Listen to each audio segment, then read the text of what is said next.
Go to hell. An everyday expression. So trivial it's almost meaningless. But we've seen hell. It's real. And it isn't trivial. Devils, dragons, mind flayers. They used to be abstracts. Pictures on a piece of paper. What a difference a day makes. Now we have tadpoles slithering through our heads like carnivorous feti. That's not abstract. That's the spirit. Let's be up with the lark. Find a healer before the wee one gets hungry.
Believe it or not, but I witnessed a similar standoff back at the Yawning Portal.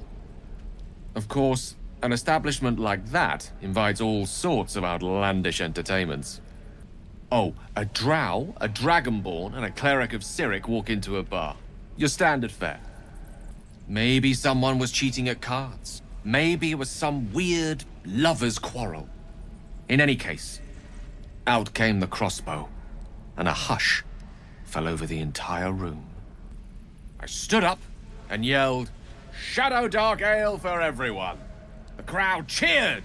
The tension drained into 6 tankards, and soon all was well again. In a place like the Yawning Portal, the most powerful magic is calling for a round of drinks. Mind you, all I did was call for ale, but you went and stood in front of that crossbow. Well, I'd drink to that.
business, isn't it? All this traveling and adventuring. Why don't we take a little break, hmm? Allow ourselves a few moments of rest? Gives me a chance to talk to you about something, well, rather important. We've been on the road together for a while now, haven't we? Survived some perils, overcame some obstacles. Ever since you were kind enough to free me from that stone, I've seen you demonstrate remarkable guile and courage. The way you stood in front of a crossbow to prevent a murder. The way you got Korga to release the girl. In short, I've grown to trust you. The reason I make a point of saying this is that I've grown confident enough to tell you something I've yet to tell another living soul, except for my cat. You see, I have this condition. Very different from the parasite we share, but just as deadly. The specifics are rather personal, but suffice it to say that it is a malady I've learned to live with, though not without some effort. What it comes down to is this. Every so often, I need to get my hands on a powerful magical item and absorb the weave inside. That is why I turn to you. I need you to help me find magic items to consume. It is vital. Dare I say it? Critical.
You have my thanks.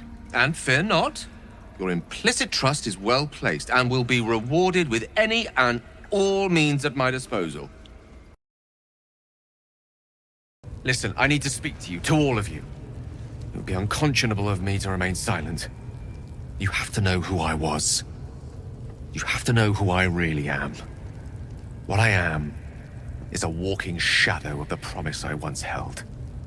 I'm what one might call a wizard prodigy, who from an early age could not only control the weave, but compose it, much like a musician or a poet. Such was my skill that it earned me the attention of the mother of magic herself, the Lady of Mysteries, the goddess Mystra. She revealed herself to me and she became my teacher. In time, she became my muse, and later even my lover.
We enjoyed each other's company. Body, mind, and soul. But even so, I desired more. You see, no matter how powerful a wizard we mortals can become, we never scratch more than the surface of the weave. Mystra keeps us in check. There are boundaries she doesn't let us cross, yet every time I was with her, I stood on the precipice, gazing into the wonders that lay beyond. I sought to cross her boundaries. I tried to convince her. I pouted. I pleaded. Swore my ambition was only to serve her better. She only smiled and told me to be contented. Inconceivable as it seems to me now, I shared a bed with a goddess, yet I wasn't satisfied. So I sought to prove myself worthy to her instead.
Here.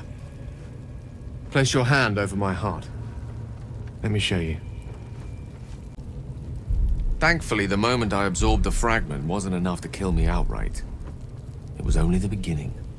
This Netherese blight, this orb, for lack of a better word, is balled up inside my chest.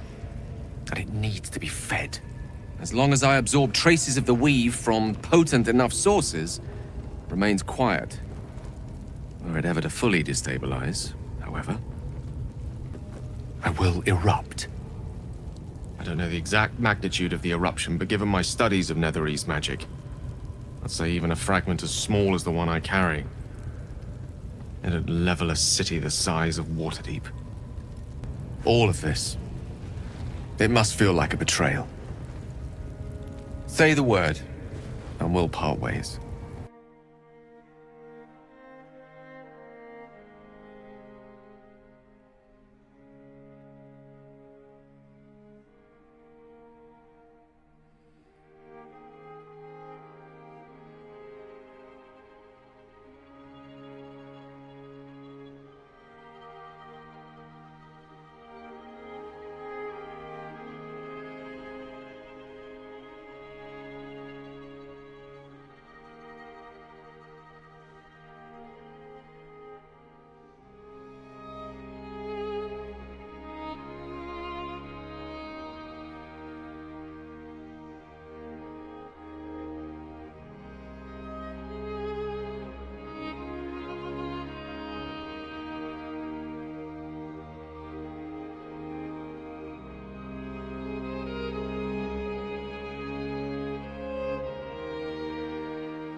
that is a great relief. Oh, a great relief indeed. You truly are a soul that steals my own. From all my new rallied heart, I thank you. I thank you all. I understand if you stand against me. I'm humbled if you stand with me. Either way, I will do my best not to let you down. I stand at a precipice, but if you do not give up hope, neither shall I. I'll fight. I'll resist as long as I can. Now, even I am tired of the sound of my own voice. Let us venture forth.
Oh. My, you startled me. I was miles away. Just pondering what I lost. Magic is my life. I've been in touch with the weave for as long as I can remember. There's nothing like it. It's like music, poetry, physical beauty, all rolled into one and given expression through the senses. Is it the same for you? Perhaps we can share the experience by reaching into the weave together. Then follow my lead.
Now you.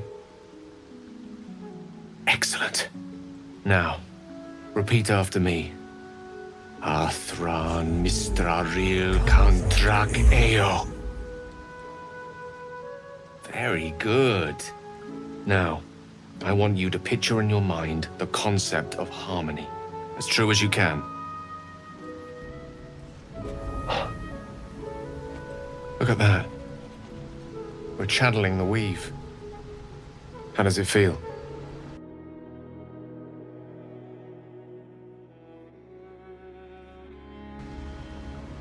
That it does.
I didn't think. Sorry. I wasn't expecting. But it is a pleasant image, to be sure. Most pleasant, in fact. Most welcome.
Oh, there it goes.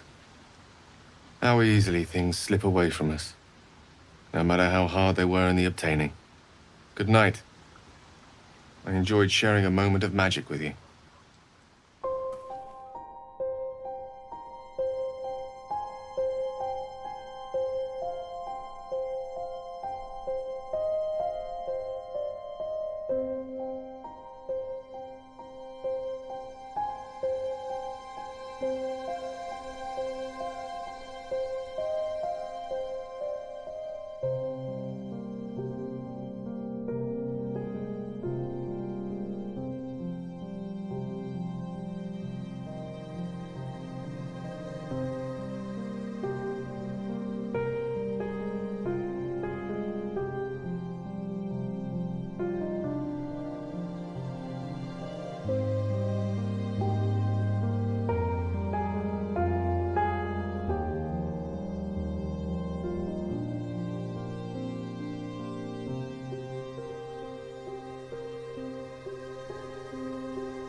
Beautiful night, don't you think? Nothing like a brush with destruction to make one appreciate the majesty of a celestial canvas. It's a view I would once have shared with my companion. I speak of Tara, my Tressym, assistant, my constant companion through all the ills and tribulations my hubris has thrust upon me. She'd be most impressed by our efforts saving these tieflings. Proud, even. And I've given her little to be proud of recently. After I was afflicted with my condition, and locked myself in my tower for an entire year. I was inconsolable, wallowing in my self-inflicted tragedy. I've given up on myself. But Tara never did. You remind me of her somewhat. There's a steeliness in you. An unwavering tenacity, even in the face of, to be frank, quite dire odds. She was always telling me I needed to spread my wings, so to speak. Find mortal friends instead of hanging onto Mistra's coattails. So that's what I'm doing. I hope. Very funny. But as we all know, nymphs are sticklers when it comes to their bathing routines. You, my friend, haven't been near a fresh spring in a 10-day or more. Not that I don't appreciate your... musk? Actually rather like it. Well, this seems as good a time as any for me to stop babbling on.